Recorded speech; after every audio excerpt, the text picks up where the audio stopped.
Want to give you the rules to what we're doing today. So you inside your group, you'll be answering some questions here in just a moment. I'm going to read.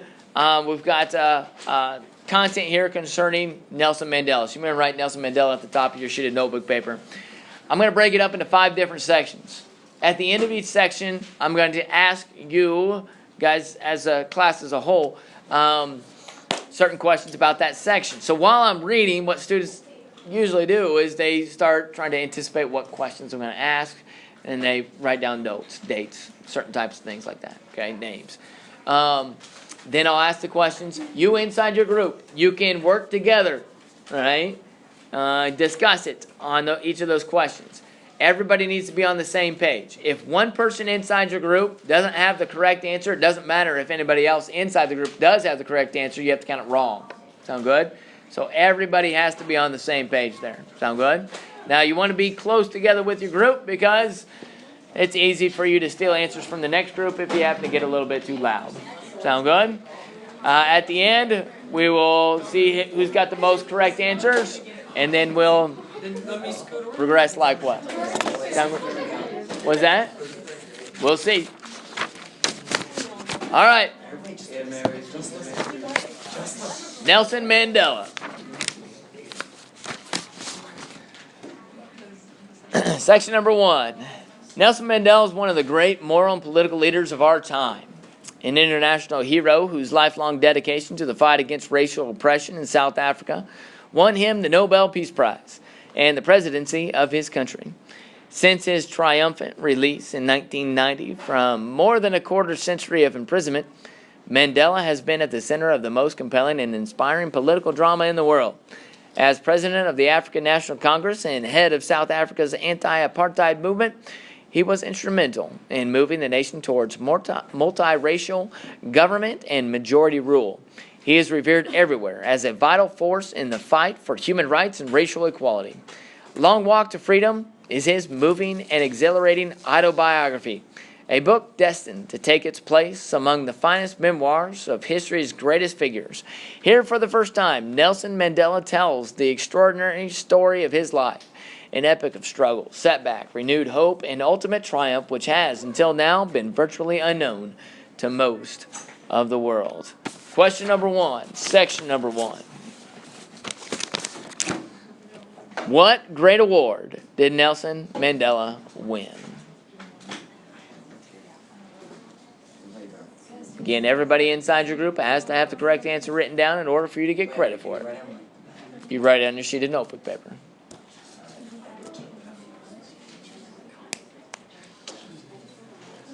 Question number 2. In what year was he released from prison? In what year was he released from prison?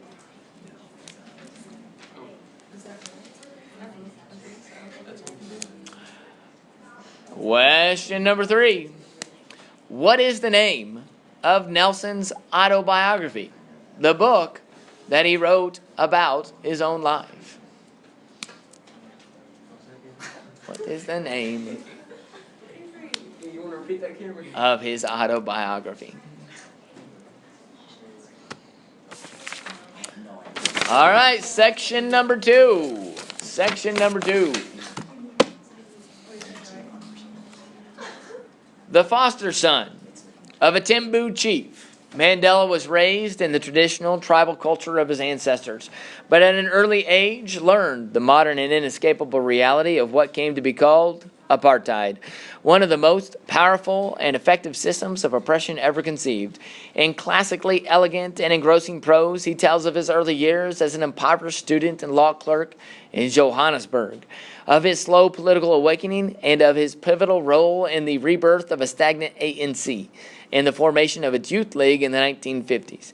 He describes the struggle to reconcile his political activity with his devotion to his family, the anguished breakup of his first marriage, and the painful separations from his children.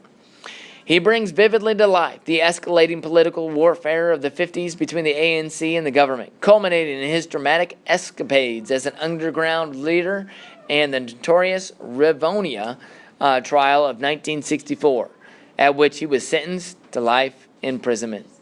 He recounts the surprisingly eventful 27 years in prison and the complex, delicate negotiations that led both to his freedom and to the beginning of the end of apartheid.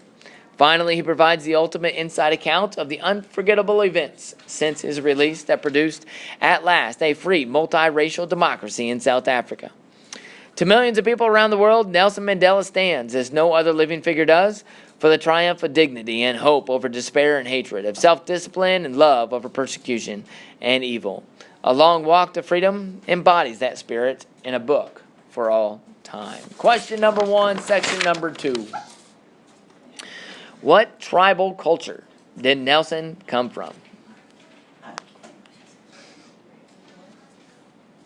What tribal culture did Nelson come from? Question number 2. Where did Nelson work as a law clerk?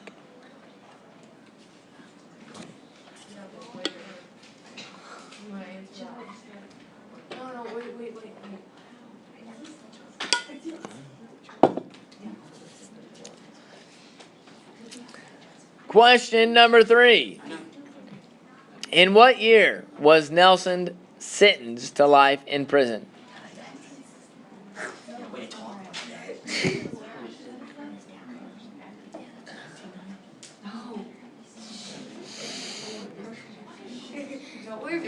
Wait, it was what year? Make sure you're listening. All right, section number 3.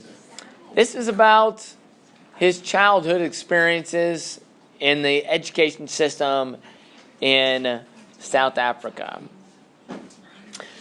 The principal at Helltown was a guy named Dr. Arthur Wellington, a stout and stuffy Englishman who boasted of his connection to the Duke of Wellington. At the outset of assemblies, Dr. Wellington would walk on stage and say in his deep bass voice, "I am the descendant of the Duke, the great Duke of Wellington, aristocrat, statesman, and general, who crushed the Frenchman Napoleon at Waterloo, and thereby saved civilization for Europe and for you, the natives." At this we would all enthusiastically applaud, each of us profoundly grateful that a descendant of the great Duke of Wellington would take the trouble to educate natives such as ourselves. The educated Englishman was our model. What we aspired to be were black Englishmen, as we were sometimes derisively called. We were taught and believed that the best ideas were English ideas, that the best government was English government, and the best men were English men. Question number 1, section number 3. What was the name of Nelson's principal?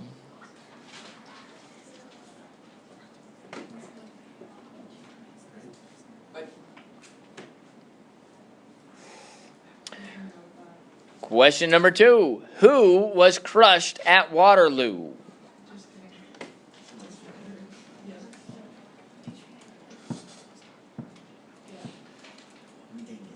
Question number 3. What were the best ideas?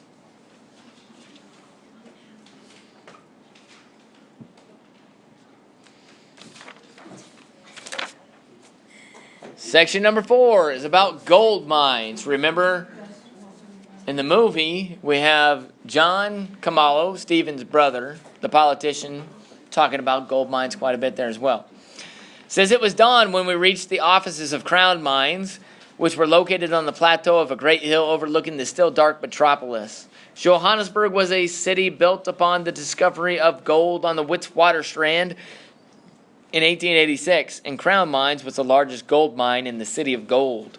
I expected to see a grand building like the government offices in Umtata, but the Crown Mines offices were rusted tin shanties on the face of the mine.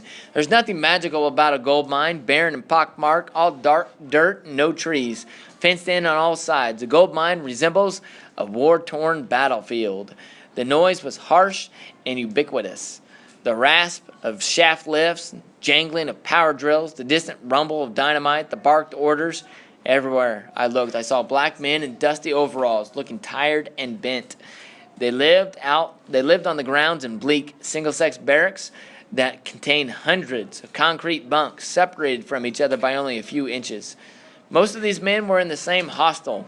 Miners were normally housed according to tribe.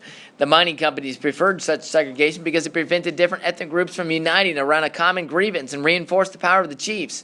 The separation often resulted in factional fights between different ethnic groups and clans, which the companies did not effectively discourage. Question number 1, section number 4. What was the name of the gold mine?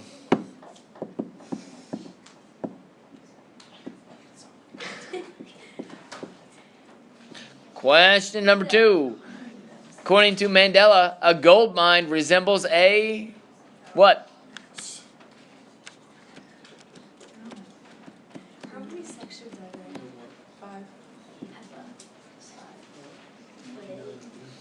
Question number 3. Why were the miners separated by tribe?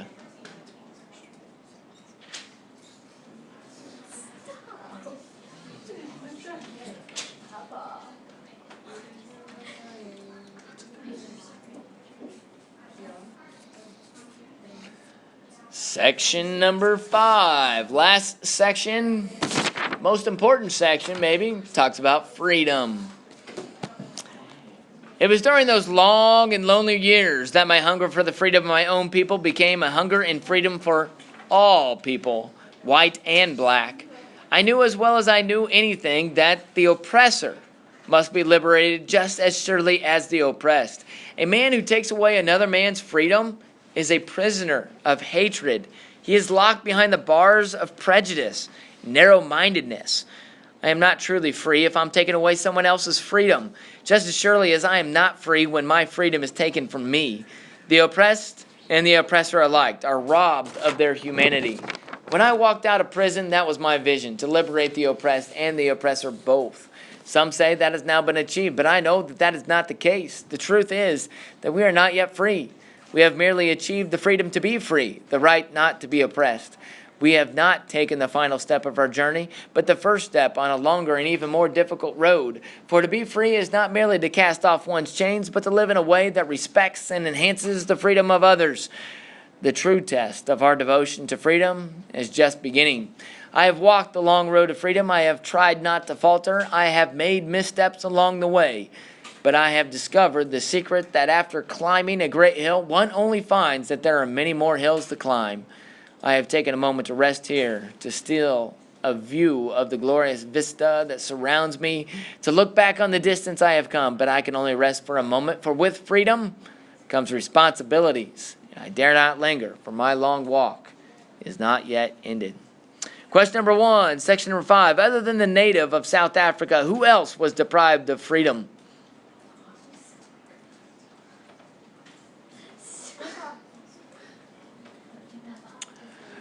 Question number 2. What does it mean to be free?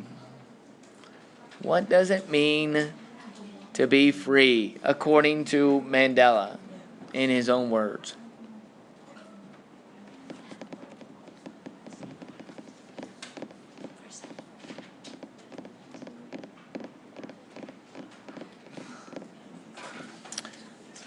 And question number 3. What R word comes with freedom? According to Mandela, what R word comes with freedom? I'll give you a few moments here to clear up any misconceptions. Make sure everybody's on the same page as much as possible. You got just a few seconds.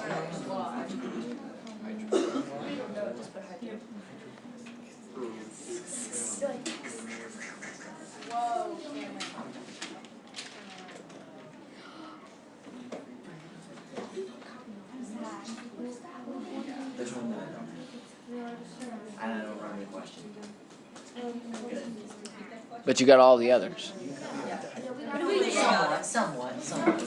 What do we get? Ooh, you will see here in a second. Came up with an answer. All right, here we go.